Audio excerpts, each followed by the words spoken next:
தமிழக அரசால் தடை செய்யப்பட்ட சுமார் 3 லட்சம் ரூபாய் மதிப்புள்ள குட்கா பொருட்கள் வேலூரில் பறிமுதல் செய்யப்பட்டுள்ளன.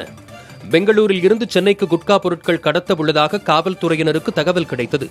அதன்படி சென்னை பெங்களூரு தேசிய நெடுஞ்சாலையில் உள்ள பள்ளிகொண்டா சுங்கச்சாவடியில் காவல்துறையினர் வாகன தணிக்கையில் ஈடுபட்டனர். அப்போது சென்னை நோக்கி வந்த மினி வேனை சோதனை செய்ததில் சுமார் 3 லட்சம் ரூபாய் மதிப்புள்ள குட்கா பொருட்கள் இருப்பது தெரியவந்தது. இதனையடுத்து குட்கா மற்றும் மினி வேனை பறிமுதல் செய்து விசாரணை நடத்தி வருகின்றனர். மதுரையில் சாலையோரத்தில் இருந்த குப்பைக்கு தீ வைக்கப்பட்டதால் ஏற்பட்ட புகை மூட்டத்தால் வாகன ஓட்டிகள் அவதிக்குள்ளாயினர். மதுரை மேல அனுப்பானடி ரயில்வே கேட் பகுதியில் மதுரை மாநகராட்சிக்கு சொந்தமான கட்டட கழிவுகள் கொட்டும் காலி இடம் உள்ளது. இந்த இடத்தில்தான் மதுரை மாநகராட்சிக்குட்பட்ட பகுதிகளில் உள்ள கட்டிட கழிவுகள் மொத்தமாக கொட்டி வைக்கப்படுகின்றன. குப்பை மேட்டில் மர்ம நபர்கள் சிலர் தீ வைத்ததால் அப்பகுதி ஒரே புகைமண்டலமாக காட்சியளித்தது. அதிக அளவில் புகை ஏற்பட்ட நிலையில் கண் எரிச்சல், சுவாசக் கோளாறு உள்ளிட்ட பிரச்சினைகள் ஏற்படுவதாக வாகன ஓட்டிகள் தெரிவித்துள்ளனர். கல்லூரியில் சேர பணம் இல்லாததால் மனமுடைந்த மாணவி தற்கொலை செய்து கொண்ட சம்பவம் புதுக்கோட்டையில் நிகழ்ந்துள்ளது. பொன்னமராவதியைச் சேர்ந்த கலையரசு என்பவரின் மகள் ரோகிணி 12ஆம் வகுப்பு தேர்ச்சி பெற்றார். படிப்பின் மீது ஆர்வம் கொண்ட அவர் தன்னை கல்லூரியில் சேர்த்து விடுமாறு தாய் கலையரசியிடம் கேட்டிருக்கிறார். கணவனை இழந்து தவித்து வந்த கலையரசியின் பொருளாதார சூழல் கொரோனா பொது முடக்கத்தால் மேலும் நெருக்கடியை சந்தித்திருக்கிறது. பணப்பிரச்சனையால் மகள் ரோகிணியை அவரால் கல்லூரியில் சேர்த்துவிட முடியவில்லை என தெரிகிறது. இதனால் மனமுடைந்த மாணவி எலி பேஸ்டை உண்டு தற்கொலை செய்து கொண்டது சோகத்தை ஏற்படுத்தியுள்ளது.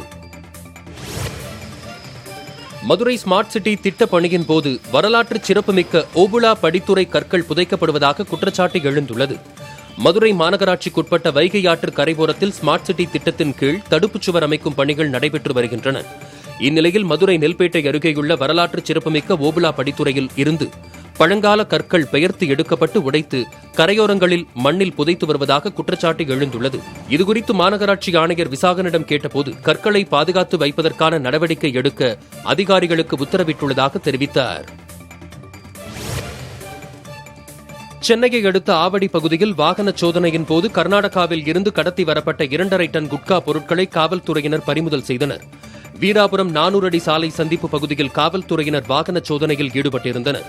அப்போது கர்நாடகாவில் இருந்து வந்த லாரியை மடக்கி பிடித்து சோதனை செய்தபோது அதில் 2.5 டன் குட்கா பொருட்கள் இருப்பது தெரியவந்தது.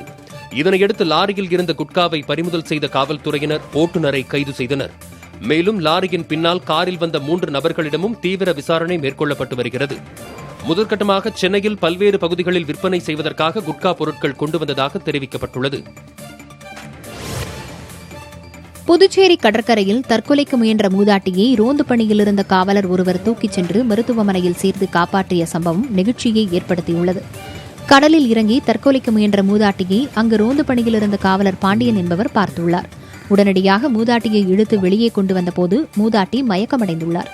இதனையடுத்து உடனடியாக மூதாட்டியை தூக்கிச் சென்று மருத்துவமனையில் சேர்த்ததில் சிகிச்சைக்கு பின் இயல்பு நிலைக்கு திரும்பினார். கணவருடன் ஏற்பட்ட தகராறு காரணமாக தற்கொலைக்கு முயன்றதாக மூதாட்டி தெரிவித்துள்ளார். இந்நிலையில் தற்கொலை செய்ய முயன்ற மூதாட்டியை தக்க சமயத்தில் காப்பாற்றிய காவலருக்கு பாராட்டுகள் குவிந்து வருகிறது. மேட்டூர் அணைக்கான நீர்வரத்தும் திறப்பும் ஒரே அளவில் இருப்பதால் அணையின் நீர்மட்டம் 3வது நாளாக 100 அடியில் நீடித்து வருகிறது. இன்னும் ஒரு சில தினங்களில் வடகிழக்கு பருவமழை தொடங்க உள்ளதால் தற்போது அணையிலிருந்து திறக்கக்கூடிய தண்ணீரின் அளவு கணிசமாக குறைவதற்கான வாய்ப்பு ஏற்பட்டுள்ளது. இதனால் வடகிழக்கு பருவமழையின் தீவிரத்தை பொறுத்து சாகுபடிக்கு தேவையான தண்ணீர் அணையிலிருந்து திறக்கப்படும் என பொதுப்பணித்துறை அதிகாரிகள் தெரிவித்துள்ளனர். இன்று காலை நிலவரப்படி அணையின் நீர்மட்டம் 100 அடியாக உள்ளது. பாசனத்திற்காக 14,000 கன அடி நீர் வெளியேற்றப்படுகிறது. குற்றாலத்தில் 2வது நாளாக வெள்ளப்பெருக்கு ஏற்பட்டுள்ளது. மேற்கு தொடர்ச்சி மலைப்பகுதிகளிலும் குற்றாலம், செங்கோட்டை, தென்காசி சுற்றுப்புற பகுதிகளிலும் தொடர்ந்து கடந்த 2 தினங்களாக பெய்து வரும் மழை காரணமாக நேற்று முதல் குற்றாலத்தில் மெயின் அருவி, ஐந்தருவி, பழைய குற்றால அருவி ஆகிய அருவிகளில் வெள்ளப்பெருக்கு ஏற்பட்டுள்ளது. பழைய குற்றாலம் அருவியில் வெள்ளப்பெருக்கு காரணமாக அதன் பிரதான கால்வாய்களான செங்குளம் மற்றும் வைராவி கால்வாய்களில் அதிகப்படியான தண்ணீர் வரத்து ஏற்பட்டுள்ளது. இக்கால்வாய்களின் கீழ் உள்ள செங்குளம் வரையிலான குளங்களும் வைராவி கால்வாயின் முதல் குளங்களான புதுக்குளம், திருப்பணி போன்ற குளங்களும் நிறையும் நிலை ஏற்பட்டுள்ளது. புதுச்சேரி மாநிலத்தில் 5,000 ரூபாய் லஞ்சம் வாங்கிய நகராட்சி பொறியாளர் சிபிஐ அதிகாரிகளால் கைது செய்யப்பட்டார். தேங்காய் திட்டைச் சேர்ந்த இளந்திரையன் என்பவர் தான் வசிக்கும் பகுதியில் வீடு ஒன்றை கட்டி வருகிறார். இவரது வீட்டின் முன்பு மணல் ஜல்லி கொட்டி வைத்ததால் வீடு கட்டக்கூடாது என கூறி நகராட்சி இளநிலை பொறியாளர் கிருஷ்ணமூர்த்தி உத்தரவிட்டுள்ளார். இது தொடர்பாக கிருஷ்ணமூர்த்தியை இளந்திரையன் அணுகிய போது 5000 ரூபாய் லஞ்சம் கேட்டதாக தெரிகிறது. இதுகுறித்து சென்னை சிபிஐ அதிகாரிகளுக்கு இளந்திரையன் தகவல் கொடுத்துள்ளார். இதனையடுத்து அதிகாரிகளின் ஆலோசனையின்படி ரசாயனம் தடவிய பணத்தை கிருஷ்ணமூர்த்திக்கு கொடுத்துள்ளார் இளந்திரையன். பணத்தை பெற்றுக்கொண்ட கிருஷ்ணமூர்த்தியை சிபிஐ அதிகாரிகள் கைது செய்தனர். கடலூர் மாவட்டம் சிதம்பரம் அருகே ஊரக வளர்ச்சித்துறை அலுவலர் சங்கத்தினர் போராட்டத்தில் ஈடுபட்டனர். தெற்கு திட்டை ஊராட்சி மன்ற தலைவரை தரையில் அமர வைத்த சம்பவம் தொடர்பாக ஊராட்சி செயலர் சிந்துஜா மீது வன்கொடுமை தடுப்புச் சட்டத்தின் கீழ் வழக்கு பதிவு செய்யப்பட்டது. இதனை கண்டித்து மயிலாடுதுறை ஊராட்சி ஒன்றிய அலுவலகம் முன்பு ஊரக வளர்ச்சித்துறை அலுவலர் சங்கத்தினர் போராட்டம் நடத்தினர். விருதுநகர் மாவட்டம் அருப்புக்கோட்டை அருகே கஞ்சா விற்பனையில் ஈடுபட்ட 3 பெண்கள் கைது செய்யப்பட்டுள்ளனர். மாங்குளம் கிராமத்தில் கஞ்சா விற்பனை செய்யப்படுவதாக ரெட்டியாபட்டி காவல்துறையினருக்கு தகவல் கிடைத்தது. அதன் பேரில் காவல்துறையினர் சோதனை நடத்தியதில் சந்தேகத்திற்கிடமான வகையில் நின்று கொண்டிருந்த 3 பெண்களிடம் விசாரணை நடத்தப்பட்டது. அதில் அவர்கள் கஞ்சா விற்பனையில் ஈடுபட்டது உறுதி செய்யப்பட்டதைத் தொடர்ந்து 3 பேரையும் கைது செய்தனர். அவர்களிடமிருந்து 1.5 கிலோ கஞ்சா பறிமுதல் செய்யப்பட்டது. சேலத்தில் குப்பை சேகரிக்க சென்ற துப்புரவு பெண் பணியாளர் மீது தாக்குதல் நடத்திய 3 பேர் மீது காவல்துறையினர் வழக்கு பதிவு செய்துள்ளனர். சேலம் மாநகராட்சி அம்மாப்பேட்டை மண்டலத்திற்குட்பட்ட பகுதியில் துப்புரவு பணியாளராக பணியாற்றி வரும் வள்ளி அம்மாப்பேட்டை பெரிய கிணறு தெருவில் குப்பை சேகரித்துக் கொண்டிருந்தார். அப்போது அவருக்கும் குடியிருப்பில் வசிக்கும் ஒருவருக்கும் இடையே வாக்குவாதம் ஏற்பட்டதாக தெரிகிறது. இதனையடுத்து வள்ளியை ஒரே குடும்பத்தைச் சேர்ந்த 4 பேர் கடுமையாக தாக்கியுள்ளனர். தாக்குதலில் கால் எலும்பு முறிந்து தலையில் பலத்த அடிபட்ட நிலையில் வள்ளி சிகிச்சைக்காக சேலம் அரசு மருத்துவமனையில் அனுமதிக்கப்பட்டுள்ளார். இச்சம்பவம் குறித்து வள்ளி அளித்த புகாரின் பேரில் அம்மாப்பேட்டை பெரியகிணறு பகுதியைச் சேர்ந்த பள்ளி மாணவன் உட்பட 3 பேர் மீது காவல்துறையினர் வழக்கு பதிவு செய்து விசாரணை மேற்கொண்டு வருகின்றனர்.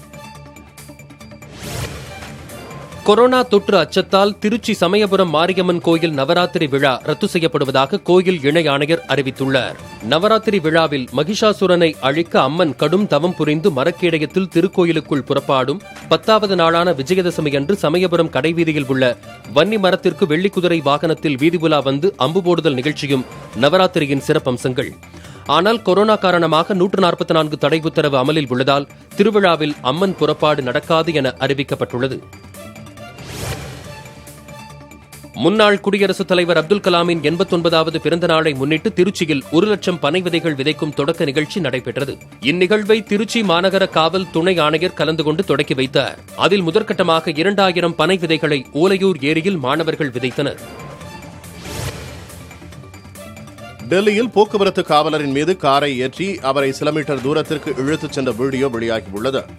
போக்குவரத்து விதிமீறலில் ஈடுபட்டதாக துவாலாகான் நகரில் சென்று கொண்டிருந்த கார் ஒன்றை அப்பகுதியில் இருந்த போக்குவரத்து காவலர் நிறுத்தியுள்ளார். ஆனால் ஓட்டுநர் காரை நிறுத்தாமல் வழியில் நின்று கொண்டிருந்த போக்குவரத்து காவலர் மீது காரை ஏற்றி வேகமாக சென்றுள்ளார். காரின் முன்பக்கத்தில் சிக்கிக் கொண்ட காவலர் சில மீட்டர் தூரத்திற்கு இழுத்துச் செல்லப்பட்ட நிலையில் பின் கீழே விழுந்தார். காவலரின் மீது காரை ஏற்றிய ஓட்டுநரும் கைது செய்யப்பட்டுள்ளார். கோயம்பேட்டு காய்கறி சந்தை வளாகத்தில் சிறு வணிகர்களும் வியாபாரம் செய்ய அனுமதிக்க அரசு நடவடிக்கை எடுக்க வேண்டும் என மக்கள் நீதி மய்யத்தின் தொழிலாளர்கள் அணியினர் வலியுறுத்தியுள்ளனர். இதுகுறித்து வெளியிடப்பட்டுள்ள அறிக்கையில் கோயம்பேட்டு சந்தையில் 200 கடைகளுக்கு மட்டுமே அனுமதி கிடைத்திருக்கும் நிலையில் மீதமுள்ள வியாபாரிகள் வாழ்வாதாரத்தை இழந்து தவிப்பதாக குறிப்பிட்டுள்ளனர். வியாபாரிகளை நம்பி 1 லட்சத்திற்கும் மேற்பட்ட தொழிலாளர்களும் கடுமையாக பாதித்துள்ளதால் அனைத்து கடைகளையும் திறக்க அரசு அனுமதிக்க வேண்டும் என வலியுறுத்தியுள்ளனர். குழந்தைகளுக்கு எதிரான வன்கொடுமைகளை கண்டித்து புதுச்சேரியைச் சேர்ந்த 6 வயது சிறுவன் தனது கண்களை கட்டிக்கொண்டு சுமார் 1 கிலோமீட்டர் தூரம் மிதிவண்டி ஓட்டி விழிப்புணர்வு ஏற்படுத்தினார். முன்னாள் குடியரசுத் தலைவர் அப்துல் கலாம் பிறந்தநாள் மற்றும் அனைத்துலக மாணவர் தினத்தையொட்டி புதுச்சேரி வில்லியனூரைச் சேர்ந்த சாய் பிரணவ் என்ற 6 வயது சிறுவன் புதுச்சேரி பாரதி பூங்கா அருகே 2 கண்களையும் கட்டிக்கொண்டு சுமார் 1 கிலோமீட்டர் தூரம் மிதிவண்டி ஓட்டி விழிப்புணர்வு ஏற்படுத்தினார். சிறுவனின் சாதனையை சிஸ்ட் உலக சாதனை குழுமத்தின் இயக்குநர் உலக சாதனைக்கான சான்றிதழை வழங்கினார். கன்னியாகுமரி சாமி சிலைகளுக்கு தமிழக கேரள எல்லையில் 2 மாநில காவல்துறையினர் துப்பாக்கி ஏந்தி அணிவகுப்பு மரியாதையை செலுத்தி வரவேற்பு அளித்தனர். கேரளாவில் நடைபெறும் நவராத்திரி விழாவிற்காக சாமி சிலைகள் பத்மநாபபுரம் அரண்மனையிலிருந்து 3 பல்லக்குகளில் பவனியாக கொண்டுவரப்பட்டன. இரவில் குழித்துறை மகாதேவர் கோயிலில் ஓய்வுக்கு பிறகு இன்று அதிகாலை பவனி புறப்பட்டது. தமிழக கேரள எல்லையான களியக்காவிளை பகுதியில் வைத்து 2 மாநில காவல்துறையினரும் துப்பாக்கி ஏந்தி அணிவகுப்பு மரியாதையை செலுத்தி வரவேற்பு அளித்தனர். அதைத் தொடர்ந்து கன்னியாகுமரி மாவட்ட காவல்துறை கண்காணிப்பாளர் பத்ரிநாத் நாராயணன், கேரள மாநிலம் திருவனந்தபுரம் மாவட்ட காவல்துறை கண்காணிப்பாளர் அசோக் குமாரிடம் பவனி பாதுகாப்புகளை ஒப்படைத்தார். தமிழ் திரைப்பட தயாரிப்பாளர்கள் சங்க தேர்தலில் போட்டியிடுவதற்கான விண்ணப்ப விநியோகம் தொடங்கியுள்ளது. தமிழ் திரைப்பட தயாரிப்பாளர்கள் சங்க தேர்தல் அடுத்த மாதம் 22ஆம் தேதி சென்னை அடையாறு டாக்டர் எம்ஜிஆர் ஜானகி கலை மற்றும் அறிவியல் கல்லூரி வளாகத்தில் நடைபெறவுள்ளது. இதற்கான வேட்புமனு தாக்கல் வரும் 16ஆம் தேதி தொடங்குகிறது. தயாரிப்பாளர் தானு தலைமையில் ஒரு அணியும், ஸ்ரீ தேனாண்டாள் பிலிம்ஸ் முரளி தலைமையில் ஒரு அணியும், டி ராஜேந்தர் தலைமையில் ஒரு அணியும் தயாரிப்பாளர் சங்க தேர்தலில் போட்டியிடும் என தெரிகிறது. இந்நிலையில் தயாரிப்பாளர்கள் சங்க தேர்தலில் போட்டியிடுவதற்கான விண்ணப்ப விநியோகம் இன்று காலை 11 மணிக்கு தொடங்கியுள்ளது. முன்னாள் குடியரசுத் தலைவர் அப்துல் கலாமின் 89வது பிறந்த நாளையொட்டி சென்னை தீநகரில் கிரீன் கலாம் மற்றும் ரோட்டரி சங்கம் சார்பில் மரம் நடு விழா நடைபெற்றது. இதில் கலந்து கொண்டு பேசிய நடிகர் விவேக், அப்துல் கலாமின் பிறந்த நாள் நினைவு நாளில் மரம் நடும் முயற்சிகள் மேற்கொண்டு வருவதாகவும் இதுவரை 33,24,000 மரக்கன்றுகளை நட்டுள்ளதாகவும் தெரிவித்தார். ஆக்ஸிஜன் நன்றாக கிடைக்க மரங்களை வளர்க்க வேண்டும் என கூறிய விவேக், மியாவக்கி காடுகள் வளர்ப்பு தற்போது தமிழகத்தில் பரவலாகி வருகிறது என்றும் தெரிவித்தார். மறைந்த நடிகை சௌந்தர்யாவின் வாழ்க்கை படத்தில் சாய் பல்லவியை நடிக்க வைக்க பேச்சுவார்த்தை நடந்து வருகிறது. தமிழ், தெலுங்கு மொழிகளில் ஏராளமான படங்களில் நடித்த அவர் 2004ஆம் ஆண்டு ஹெலிகாப்டர் விபத்தில் மரணமடைந்தார். தற்போது சௌந்தர்யாவின் வாழ்க்கையை திரைப்படமாக்கும் பணிகள் நடந்து வருகின்றன. இதில் நடிக்க நடிகை சாய் பல்லவியிடம் பேச்சுவார்த்தை நடத்தப்பட்டு வருகிறது. அவர் நடிக்க சம்மதம் தெரிவித்தால் படப்பிடிப்பு அடுத்த ஆண்டு ஜனவரியில் தொடங்கும் என சொல்லப்பட்டுள்ளது. இந்தியாவில் கொரோனா பாதிப்பு 73 லட்சத்தை கடந்துள்ளது. புதிதாக 67,708 பேர் கொரோனா வைரஸால் பாதிக்கப்பட்டுள்ளனர்.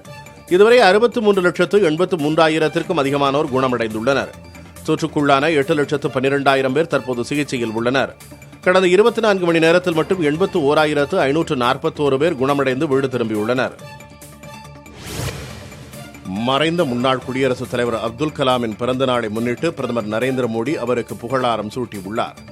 முன்னாள் குடியரசுத் தலைவரும் விஞ்ஞானியுமான அப்துல் கலாம் இந்தியாவின் வளர்ச்சிக்கு அழியாத பங்களிப்பை வழங்கியவர் என்றும் அவரது வாழ்க்கை மில்லியன் கணக்கானவர்களுக்கு நம்பிக்கை அளிப்பதாகவும் பிரதமர் மோடி ட்விட்டரில் பதிவிட்டுள்ளார். தென்காசி மாவட்டம் கடையம் ராமநதி அணை இந்த ஆண்டில் 3வது முறையாக நிரம்பியது. மேற்கு தொடர்ச்சி மலைப்பகுதிகளில் பெய்து வரும் தொடர் மழை காரணமாக அணை முழு கொள்ளளவை எட்டியதால் அணையின் முக்கிய பெரிய மதகு வழியாக தண்ணீர் திறக்கப்பட்டுள்ளது.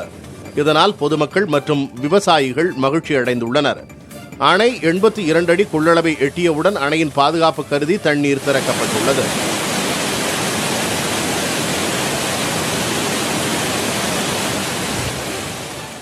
சென்னை மாதவரம் பழச்சந்தையை ஆயுத பூஜைக்காக கோயம்பேடு சந்தைக்கு மாற்ற வேண்டும் என வியாபாரிகள் கோரிக்கை வைத்துள்ளனர். இது தொடர்பாக துணை முதல்வரிடம் வியாபாரிகள் கோரிக்கை மனுவும் அளித்துள்ளனர். விநாயகர் சதுர்த்தி பண்டிகையின் போது மாதவரம் சந்தையில் பொருட்களை வாங்க மக்கள் கூட்டம் அலைமோதியதால் போக்குவரத்து நெரிசல் ஏற்பட்டதாக தெரிகிறது. இதனால் வருகிற ஆயுத பூஜைக்கு கோயம்பேட்டிற்கு பழச்சந்தையை மாற்ற கோரிக்கை வைத்துள்ளனர். மதுரையில் 12ஆம் வகுப்பு படிக்கும் மாணவியை திருமணம் செய்து கொள்வதாக கூறி கடத்திச் சென்று பாலியல் வன்கொடுமை செய்த இளைஞரை காவல்துறையினர் கைது செய்தனர். மதன் என்பவர் தனது வீட்டின் அருகே வசித்து வரும் 17 வயது சிறுமியை திருமணம் செய்வதாக கூறி ஏமாற்றி அடிக்கடி பாலியல் வன்கொடுமை செய்ததாக கூறப்படுகிறது. மேலும் இதுகுறித்து யாரிடமும் சொல்லக்கூடாது என மிரட்டி வந்ததாகவும் தெரிகிறது. இந்நிலையில் சிறுமி திடீரென மாயமானதால் பெற்றோர் அளித்த புகாரின் பேரில் காவல்துறையினர் தேடி வந்தனர். அப்போது சிறுமியை கடத்திச் சென்று உறவினர் வீட்டில் அடைத்து வைத்து பாலியல் வன்கொடுமை செய்து வந்த மதனை காவல்துறையினர் போக்சோ சட்டத்தின் கீழ் கைது செய்தனர். நடிகை குஷ்பு மீது தமிழ்நாடு அனைத்து வகை மாற்றுத்திறனாளிகள் மற்றும் பாதுகாப்போர் உரிமைகளுக்கான சங்கத்தினர் மயிலாடுதுறை காவல் நிலையத்தில் புகார் அளித்துள்ளனர். அண்மையில் காங்கிரஸில் இருந்து விலகி பாஜகவில் இணைந்த நடிகை குஷ்பு காங்கிரஸ் கட்சியை மூளை வளர்ச்சி இல்லாத கட்சி என்று கருத்து தெரிவித்திருந்தார். இந்நிலையில் மன வளர்ச்சி குன்றியவர்களை அவமானப்படுத்தும் வகையில் குஷ்பு கருத்து தெரிவித்ததாக அவர் மீது வழக்கு பதிவு செய்ய கோரி புகார் அளிக்கப்பட்டுள்ளது. கொரோனா காலகட்டத்திலும் சிறுநீரக கோளாறால் பாதிக்கப்பட்ட 350க்கும் மேற்பட்டோருக்கு புதுக்கோட்டை அரசு மருத்துவக் கல்லூரி மருத்துவமனையில் தொடர்ந்து டயாலிசிஸ் சிகிச்சை வழங்கப்பட்டுள்ளது. கொரோனா பரவல் காரணமாக சிறுநீரக கோளாறால் பாதிக்கப்பட்ட நோயாளிகள் டயாலிசிஸ் சிகிச்சையை பெற முடியாமல் அவதிப்பட்டு வந்தனர். இந்த இக்கட்டான சூழலிலும் புதுக்கோட்டை அரசு மருத்துவமனையில் கடந்த 6 மாதங்களாக தடையின்றி 350க்கும் மேற்பட்ட நோயாளிகளுக்கு டயாலிசிஸ் சிகிச்சை அளித்து வந்ததாக மருத்துவக் கல்லூரி முதல்வர் பூவதி தெரிவித்துள்ளார். தொடர்ந்து அவர்களுக்கு தடையின்றி சிகிச்சை அளிக்கப்படும் எனவும் அவர் கூறியுள்ளார். உலக புகழ்பெற்ற மலை ரயிலின் 112வது ஆண்டு தொடங்கியதையொட்டி உதகை மலை ரயில் நிலையத்தில் கேக் வெட்டி கொண்டாடப்பட்டது. நீலகிரி மாவட்டத்திற்கு ஆண்டுக்கு 33 லட்சம் சுற்றுலா பயணிகள் வரும் நிலையில் இவர்களில் 80% பேர் மலை ரயிலில் பயணம் செய்ய ஆர்வம் காட்டுகிறார்கள். இன்று 112ஆம் ஆண்டில் அடியெடுத்து வைக்கும் தினத்தை கொண்டாடும் வகையில் குன்னூரில் இருந்து நீராவி எஞ்சினை கொண்ட சிறப்பு மலை ரயில் உதகை வரை இயக்கப்பட்டது. அப்போது மலை ரயிலை வரவேற்ற நீலகிரி மாவட்ட ஆட்சியர் இன்னசென்ட் திவ்யா உள்ளிட்டோர் கேக் வெட்டி ஊழியர்களுக்கு பூங்கொத்து அளித்தனர். கடலூரில் நவராத்திரிக்காக தயார் செய்யப்பட்ட பல லட்சம் ரூபாய் மதிப்புள்ள கொலு பொம்மைகள் விற்பனையாகாமல் தேக்கமடைந்துள்ளன. விருத்தாச்சலம் பீங்கான் தொழில்பேட்டையில் 2000க்கும் மேற்பட்ட சிறு தொழில் முதலீட்டாளர்கள் பீங்கான் அகல்விளக்கு, பீங்கான் பொம்மைகள் உற்பத்தி செய்து விற்பனை செய்து வருகின்றனர். இந்நிலையில் கொரோனா காரணமாக வெளி மாவட்ட வியாபாரிகள் வருகையின்றி நவராத்திரிக்காக உற்பத்தி செய்யப்பட்ட பல லட்சம் ரூபாய் மதிப்பிலான பீங்கான் பொம்மைகள் தேங்கியுள்ளன. இதனால் உற்பத்தியாளர்கள் வேதனையடைந்துள்ளனர். நாமக்கல் மாவட்டத்தில் ஆயுத பூஜைக்காக உற்பத்தி செய்யப்பட்ட பூசணிக்காய்களுக்கு ஆர்டர் கிடைக்காததால் விலை குறைந்துள்ளதாக விவசாயிகள் வேதனை தெரிவித்துள்ளனர். மோகனூர் சுற்றுவட்டார பகுதிகளில் 200 ஏக்கரில் சாகுபடி செய்யப்பட்ட நீர் பூசணிக்காய்கள் இந்த ஆண்டு அதிகம் விளைந்துள்ளன. இந்நிலையில் கொரோனா பரவல் காரணமாக ஆர்டர்கள் குறைந்ததால் 15,000 ரூபாய்க்கு விற்பனையாகி வந்த ஒரு டன் பூசணிக்காய் 7,000 ரூபாய்க்கு மட்டுமே விற்பனையாவதால் கடும் இழப்பு ஏற்பட்டுள்ளதாக விவசாயிகள் தெரிவித்துள்ளனர். மதுரை சோழவந்தான் பகுதியில் செல்போன் சிக்னல் கிடைக்காததால் மாணவர்கள் பாடங்களை படிப்பதற்காக குடிநீர் மேல்நிலை தொட்டிகளிலும் மரங்களிலும் தஞ்சமடைந்துள்ளனர். காடுபட்டி ஊராட்சி பகுதியில் செல்போன் கோபுரங்கள் இல்லாததால் சிக்னல் கிடைப்பதில் மிகுந்த சிரமம் ஏற்படுவதாக கூறப்படுகிறது.